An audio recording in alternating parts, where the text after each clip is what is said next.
ጥቂቶች ብቻ ባለሀብት እየሆኑ እንዲሄዱ ብዙዎች ድሃ ሆነው እንዲቀሩ ያደረገው ባንክ ነው። ኤጀንትስ ኦፍ ፖቨርቲ ስፖንሰርስ ኦፍ ሰፈሪንግ ኤጀንት ናቸው። የድህነት፣ የመከራ፣ የቀንበር፣ የሰፈሪንግ ኤጀንት ናቸው። ቁጥራዊ መስረጃዎችን ላቅርብላችሁና ኢትዮጵያ ውስጥ ያሉ ባንኮች ድህነትን እንዴት ስፖንሰር እያደረጉ እንደሆነ ያሳያል። ለምሳሌ ባለፈው ብሔራዊ ባንክ ባወጣው መረጃ ኢትዮጵያ ውስጥ ከቀረበው ብድር ውስጥ 30% የወሰዱት 10 ሰዎች ናቸው አለ። እነሱም ደንግጠው 10% ኦፍ ዘ ኢትዮጵያን ፖፑሌሽን እኮ አይደለም ያለ። እንደዛም ቢሆን እኮ አስደንጋጭ ነው። 10 ሰው ነው 30% የወሰዱት። እሱን ወደ ቁጥር ቀይረው ሲያስቀምጡት 400 ቢሊዮን ኢትዮጵያን ብር የተበደሩ 10 ሰዎች ናቸው። 3 የአባይ ግድብ ባንኮች ኢፍትሐዊነትን ስፖንሰር አድርገዋል ስል አንዱ ምክንያቴ ይሄ ነው። ኢኩዊታብሊ ዲስትሪቢዩትድ ነው ወይ ብድራችን ብለው አይሰሩም።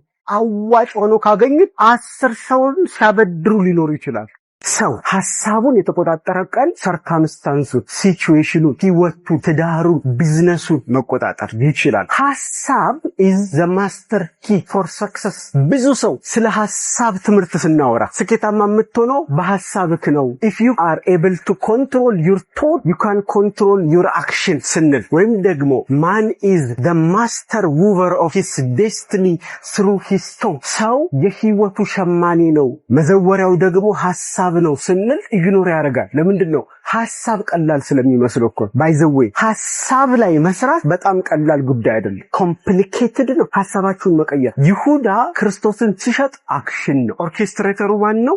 ዴቪል ነው። እንዴት አድርጎ ኦርኬስትሬት አደረገው? through his thought ወረወረበት። ስለዚህ ሰው ሐሳቡን የተቆጣጠረ ቀን ሰርከምስታንሱ፣ ሲቹዌሽኑ፣ ህይወቱ፣ ትዳሩ፣ ቢዝነሱ መቆጣጠር ይችላል። ስለዚህ ሁለተኛው የስኬት ፎርሙላ ሐሳባችሁን ኦውን አድርጉ፣ ሐሳባችሁን ግዙ፣ ሐሳባችሁን ኮንትሮል አድርጉ የሚል ነው። ለምንድን ነው ባንክ የምታስቀምጡት ብር? ዘይት እየገዛችሁ ቤት ለምን አታስቀምጡት? በአመት እኮ 20 ብር ይጨምራል ዘይት። ይቆጥቡ ይሸለሙ እያለ ማስታወቂያ የሚሰራው ኢትዮጵያ ንግድ ባንክ አይደል? ኢትዮጵያ ውስጥ ኢኮኖሚክስ ስለሌለ ነው? ንግድ ባንክ ውስጥ ኢኮኖሚክስ ባለሙያ ስለሌለ ነው? ይቆጥቡ፣ ጠቀም ያለ ወለድ ያግኙ ለምን አላለም? ዘይ ነው የወለድ ስሌታቸው የዋጋ ንረቱን ግሽበቱን ከግምት የከተተ እንዳልሆነ ያውቃል። 7% ወይ 7.5% ወይ 8% ወለድ 100 ብር ብታስቀምጡ በአመት መጨረሻ 107 ብር 108 ብር ይሆናል። ዘይት ገዝታችሁ ብታስቀምጡ በአመት ከ20 ብር ከ30 ብር በላይ ጨምር። ለምንድን ነው ባንክ የምታስቀምጡት ብር? ዘይት እየገዛችሁ ቤት ለምን አታስቀምጡ? በአመት እኮ 20 ብር ይጨምራል ዘይት። አጃክስ እየገዛችሁ ብታስቀምጡ